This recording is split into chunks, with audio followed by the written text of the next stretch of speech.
ta the ta, ta ta the ta, ta kit a, ta the ta, ta kit the, the, ta ta the, ta kit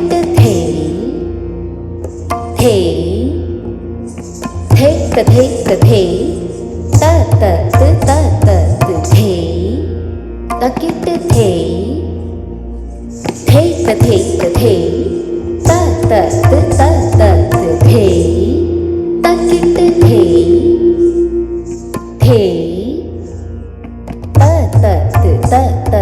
dhina dhina tina dhina dhina tina dhina dha ta dha ta dha. An upward glance, hands that fold in devotion, feet that search for rhythm, and in the distance, the temple bell rings and the body becomes prayer.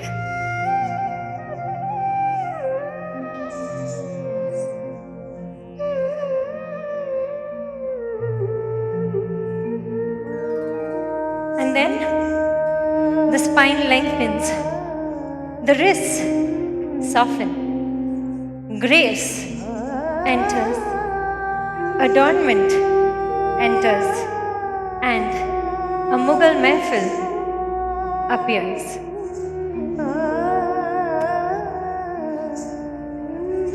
And then the atmosphere changes, the sound is restrained. The movements become quiet, almost protective. An art form undergoes scrutiny. And finally, the body is free to move. The lights hit the face and the spotlight appears. Because dance has now reached the modern proscenium stage. And through all of these eras, the ghungroos never stopped ringing.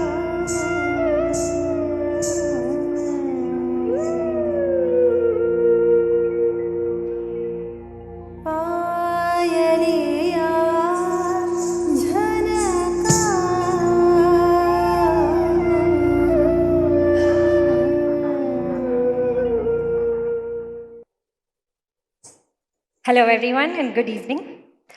I'm Shritha Baskar and I'm here to talk to you all about something that I believe was truly built to last.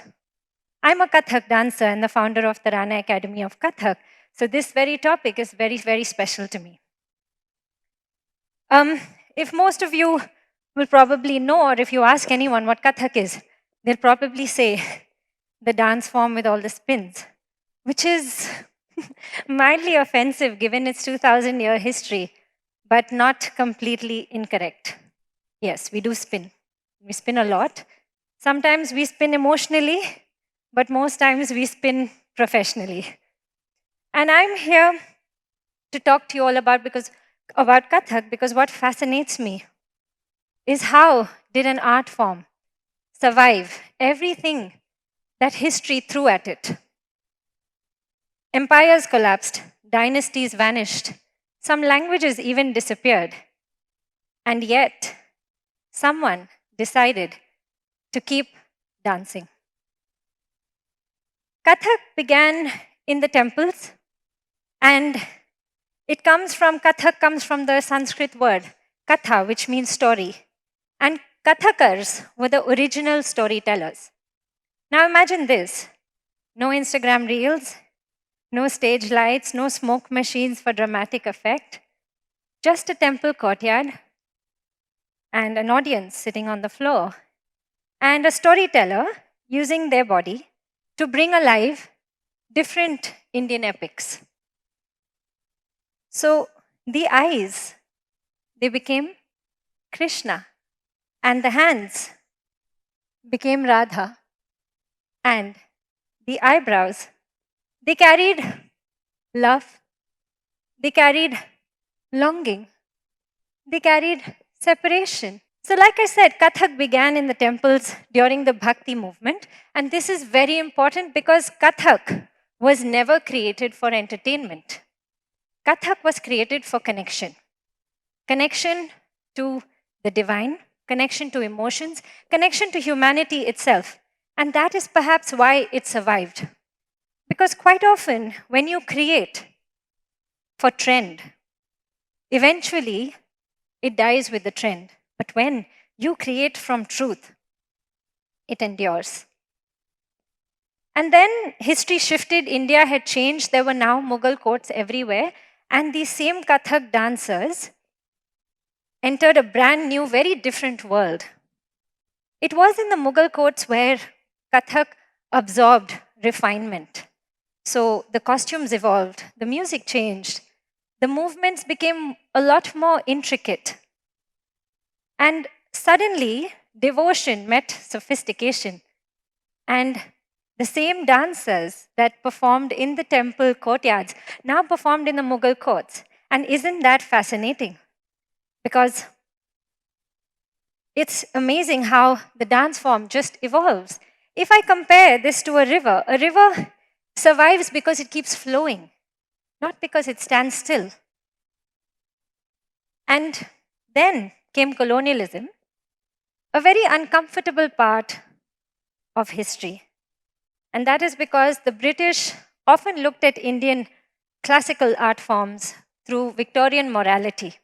So it was during this stage where classical dancers were misunderstood, they were marginalized, they were stereotyped, and many art forms were on the brink of extinction. And yet, through all of this, someone kept dancing. Privately, quietly, stubbornly. So during this phase, teachers taught students behind closed doors. Families preserved compositions and songs orally. Rhythms traveled generation after generation without ever having been written down, and I'll give you a moment to think about that. An entire artistic ecosystem survived not because institutions preserved them, but because individuals refused to let it die. No Google Drive backup, no storage, no cloud storage, no archives, pure memory. And the body became the archive. And as a dancer, and particularly as a dance educator, this very thought gives me goosebumps.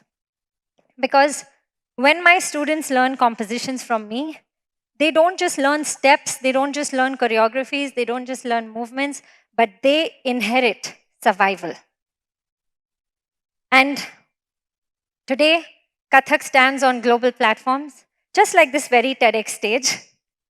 So we've come from the temple courtyards to the Mughal mehfils and through colonial resistance to international stages with fancy backdrops and lighting and ticketing platforms that crashed 20 minutes before the show. Progress. But I can't help but wonder, what actually made Kathak last? Was it its grace? Was it its discipline? Was it the divinity, the spirituality? Was it the beauty? Or was it something deeper? And here's what I think. I think Kathak survived because it was really never separated from our daily lives. In India, rhythm is everywhere, it's all around us. Rhythm is in the temple bells, rhythm is in the train tracks, rhythm is in wedding processions, rhythm is in lullabies, rhythm is in prayer. And rhythm is even in the woman who draws a kolam outside her house each morning with the precision of sacred geometry. It's all around us. And we fail to realize sometimes that we live in a highly artistic civilization. And we fail to remember this because we are constantly surrounded by it. And so Here's where again I get thinking, what happens when convenience replaces rigor? What happens when virality replaces depth? What happens when attention spans shrink sooner than a Kathak spin? What happens if we, you and I, consume and consume and consume art, but we never commit to it? And here's what I think is that classical dances have survived not with just an applause from an audience, but because of participation. Somewhere today, a child ties their ghungroos for the first ever time. Somewhere today, a musician or a dancer has practiced the same piece for over 4 hours. Somewhere today, a Kathak teacher corrects the small, delicate wrist movements of their students for the 100th time. And that is how traditions last. Traditions don't last through nostalgia. Traditions last through practice. And so, what if we extend this thought to something beyond dance? What if we extend this thought to life itself? What in our lives, in our daily lives, are we truly building to last? Relationships, values, integrity, communities? Because things that were built to last were rarely ever built quickly. And Kathak dancers, generation after generation, have chosen patience over speed. They have chosen depth over going viral. They have chosen monotony, consistency over temporary trends. And in a world that is so obsessed with new things, I feel there is something deeply revolutionary about dedicating one's life to something ancient. And so today, when I stand here and I dance on stage, I'm aware that I'm not alone. There are 1,000 echoes all besides me.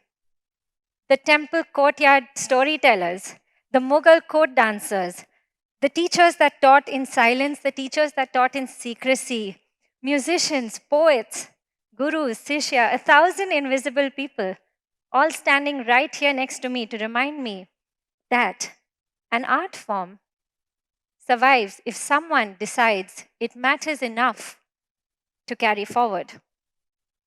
And it doesn't survive, and it is truly built to last, not because of permanence, but because of persistence to show up again and again across centuries. And so today, when you leave this auditorium, I hope you will remember Kathak is more than just the dance with all the spins.